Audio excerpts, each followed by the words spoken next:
大家好，今天我们要讲一个很多人可能没有意识到，但是正在发生的巨大转折。就在最近，美联储主席鲍威尔亲口承认了一件事：通胀不是因为关税，而是因为他们印出来的。与此同时，全球 AI 基础设施建设正在和这场印钞洪水正面相撞，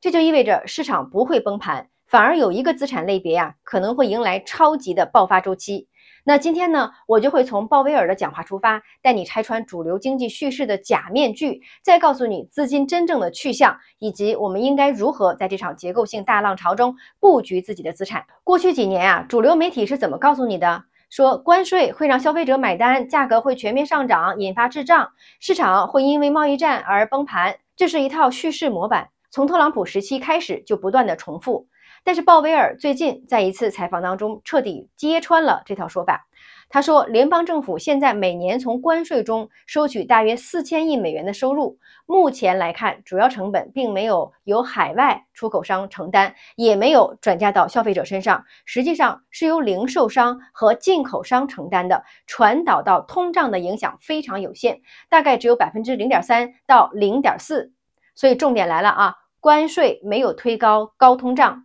价格没有像媒体说的那样全面飞涨，主流的恐慌叙事彻底被打脸了。这是第一个关键，通胀真正的来源不在关税，那真正的来源是什么？他说是货币超发加财政赤字加债务循环。来，大家看这张图，美国 M2 广义货币供应量已经冲到了22.2万亿美元，创了历史新高。同时呢，在失业率处于历史低位、股市创新高的背景之下，美联储竟然继续在降息，这就意味着房子里似乎没有明火，可是他们却在往上面浇油。为什么呢？因为不降息，美国政府连债务利息都还不起了。美国每年的财政赤字超过2万亿美元，债务时钟每90天增加1万亿美元。利息支出不断膨胀，只能靠继续印钞来续命，这就是所谓的债务末日循环。一旦进入这个循环，那就没有不印钱的选项了。第二个关键原因印钞机是通胀真正的发动机，关税只是替罪羊。当你明白这一点以后就会发现印出来的钱总要有去处，而接下来这股洪水将和一场史无前例的 AI 基础设施建设浪潮正面相遇。微软、谷歌、亚马逊、Meta 等巨头正在全球范围内疯狂砸钱建 AI 数据中心，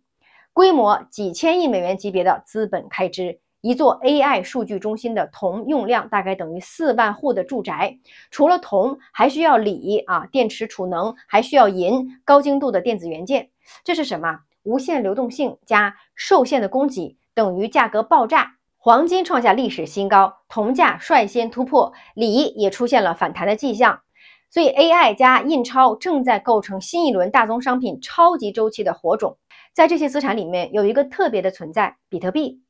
你像黄金铜这些呢都有供给弹性，价格高了可以多挖矿扩产，但是比特币的供应呢是永远固定在2100万枚的，无论美联储印钞印多少，比特币的总量不会多一个。这就意味着当史上最大的流动性洪水撞上史上最稀缺的资产，会发生什么呢？那比特币很可能成为这场超级周期当中跑得最快的那匹马。某些国家的战略储备、企业的金库已经开始配置了，机构资金呢也在规模性的涌入。那么普通投资者该怎么做呢？这里有2条路线。第一个呢就是富人的策略你可以通过税务优化加金融杠杆，让1美元干3到5美元的活，把节税的资金投入硬资产，实现财富的快速积累。那么第二种路径呢是对普通投资者来说的，不要炒期货，也不要全部 all in 某一种资产，可以用 ETF 现货组合长期配置黄金、铜、锂、比特币等硬资产，同时呢关注全球市场，分散布局，拉长时间维度。第三个关键就是这场印钞加 AI 基建的浪潮，本质上是一场全球性的财富重新分配，要么你站在浪潮的上游，要么你会被通胀冲走。我们来快速回顾一下今天的逻辑鲍威尔讲话拆穿了通胀的迷雾，真相呢不是关税，是印钞机。那印钞的洪水呢会带来 AI 基建的浪潮，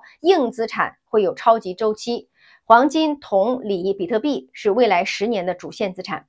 鲍威尔已经亮出了底牌，印钞不会停，那美债呢也不会还。那么接下来资金要找出口，硬资产就是这场游戏的核心主角。如果你喜欢这类深入讲透宏观加资产配置逻辑的视频，记得点赞、关注、订阅频道。我也会在思想会当中呢详细拆解 ETF 的配置标的，帮你把今天的逻辑真正的落实到资产配置的组合当中去。我是苏涵，我们下期见。